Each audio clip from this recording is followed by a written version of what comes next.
नमस्कार दोस्तों इस वीडियो में हम हिस्ट्री के इम्पोर्टेंट क्वेश्चन करने वाले हैं, जो कि एक सीरीज हमने चालू की है 500 क्वेश्चंस की।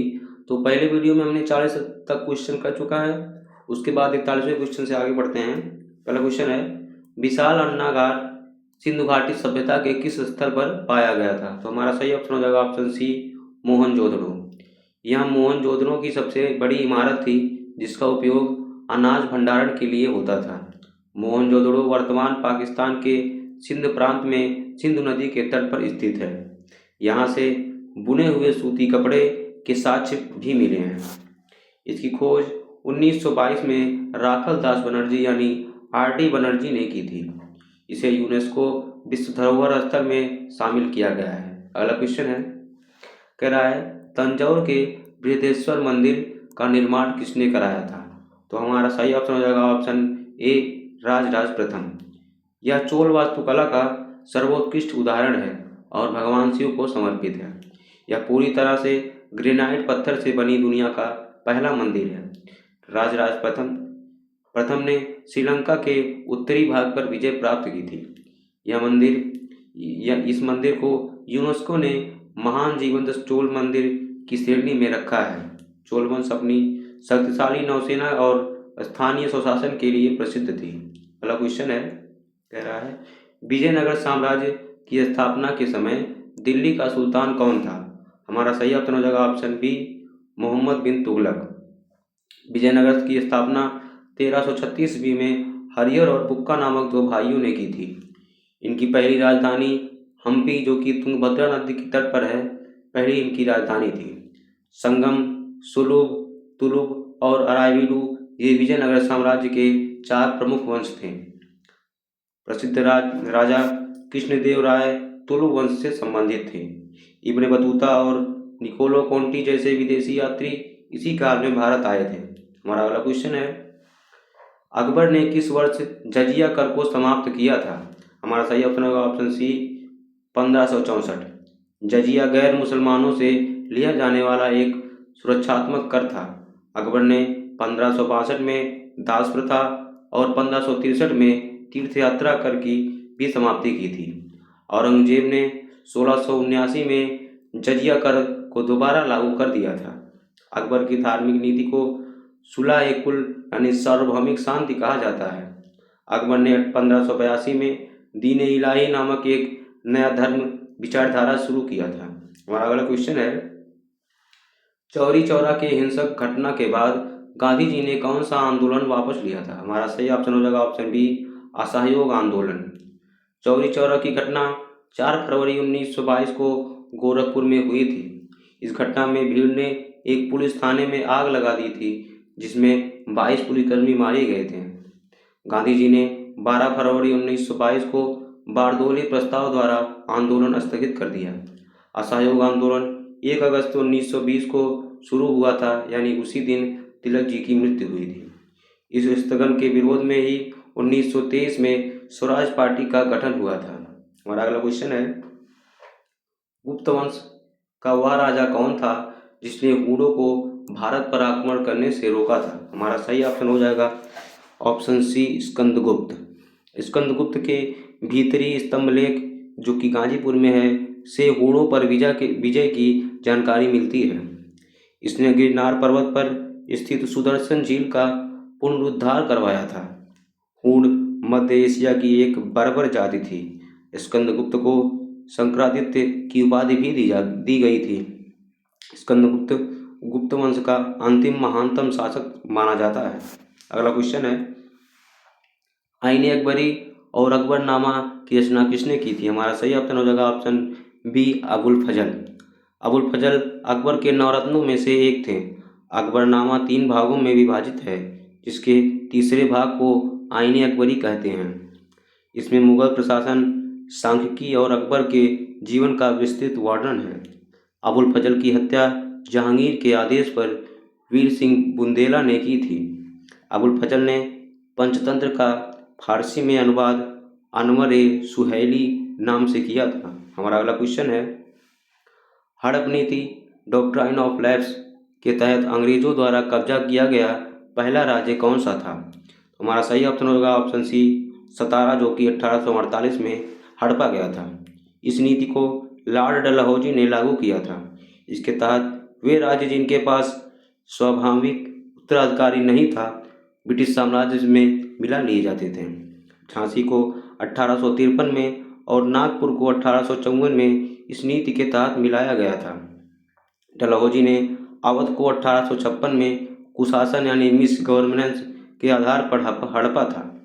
डलहौजी के समय ही भारत में पहली रेल जो कि 1853 में और डाक सेवा शुरू हुई थी। हमारा अगला क्वेश्चन है, कह रहा है अष्टाध्यायी के लेखक कौन है? हमारा सही ऑप्शन होगा ऑप्शन बी, पाणिनि। यह संस्कृत व्याकरण की दुनिया की पहली प्रमाणिक पुस्तक है। पाणिनि को व्याकरण का जनक माना जाता है।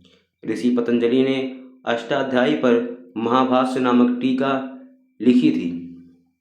पाणिनि नंदवंश के राजा महापद्मनंद के समकालीन थे।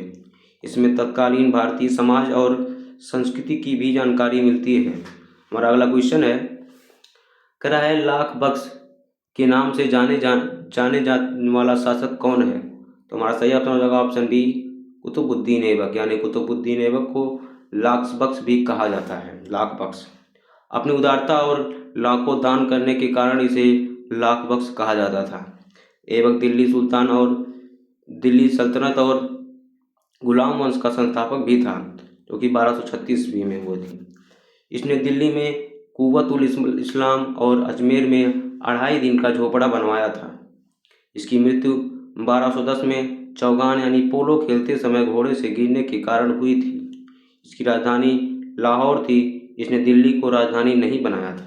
हमारा अगला क्वेश्चन है, कह रहा है सीरी का किला का निर्माण किसने करवाया था? हमारा सही ऑप्शन होगा ऑप्शन बी, अलाउद्दीन खिलजी। अलाउद्दीन ने मंगोल आक्रमणों से रक्षा के लिए सीरी का किला और सीरी शहर बसाया था।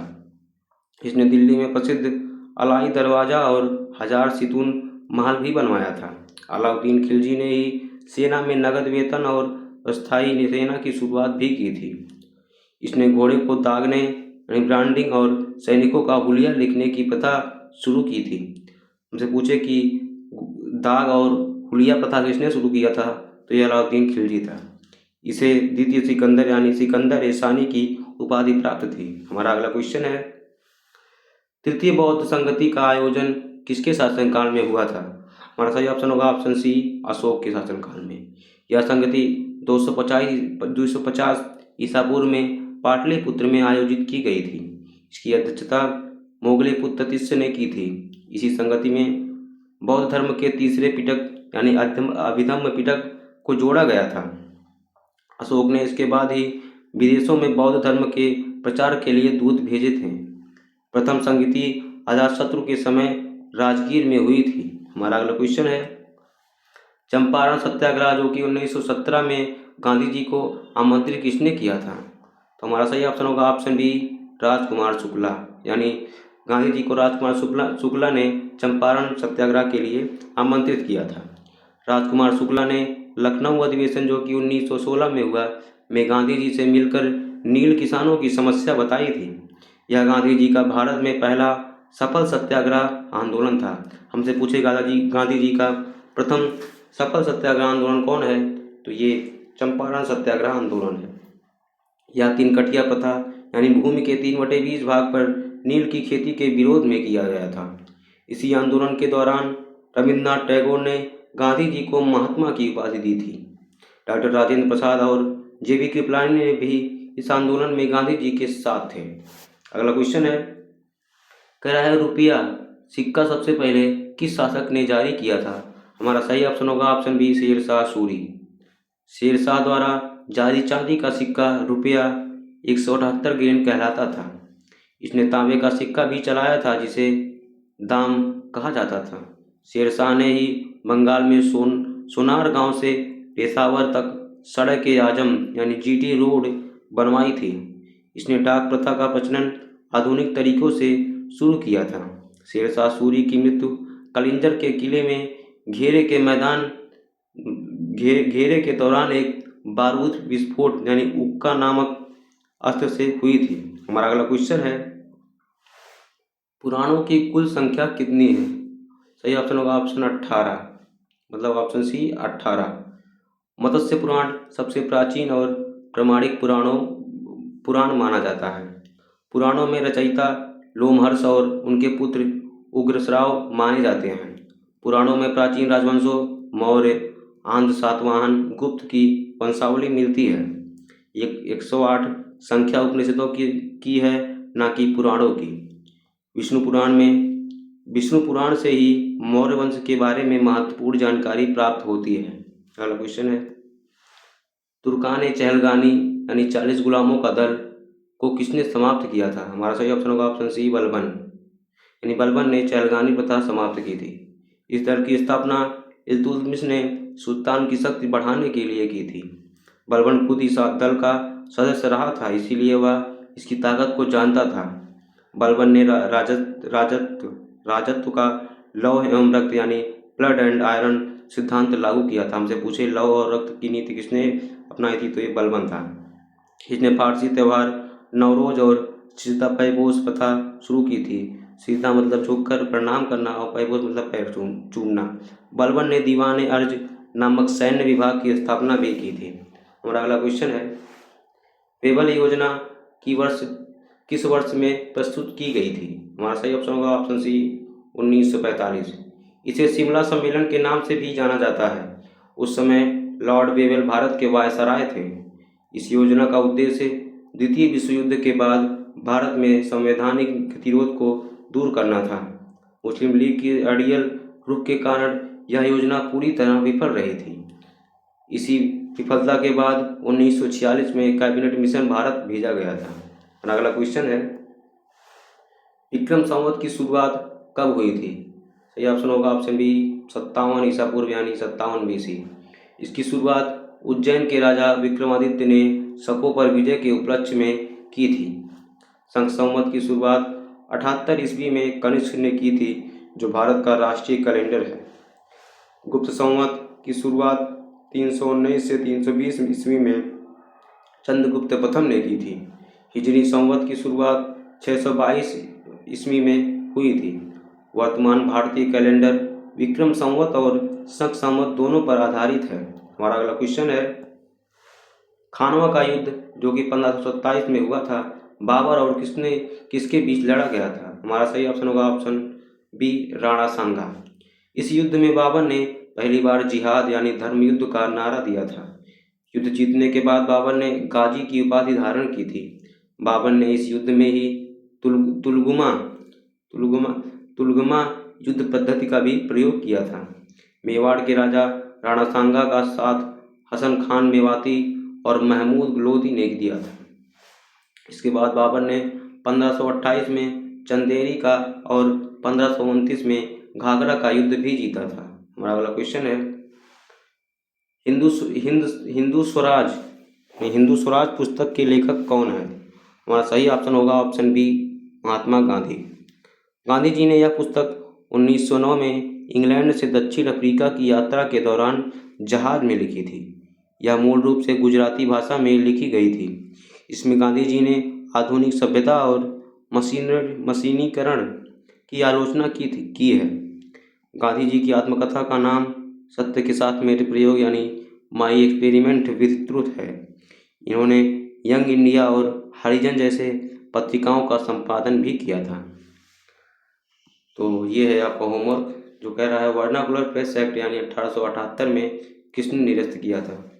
तो इसका उत्तर आप कमेंट बॉक्स में बता सकते हैं। अगर वीडियो पसंद आए तो वीडियो को लाइक करें और चैनल को सब्सक्राइब करना ना भूलें। धन्यवाद।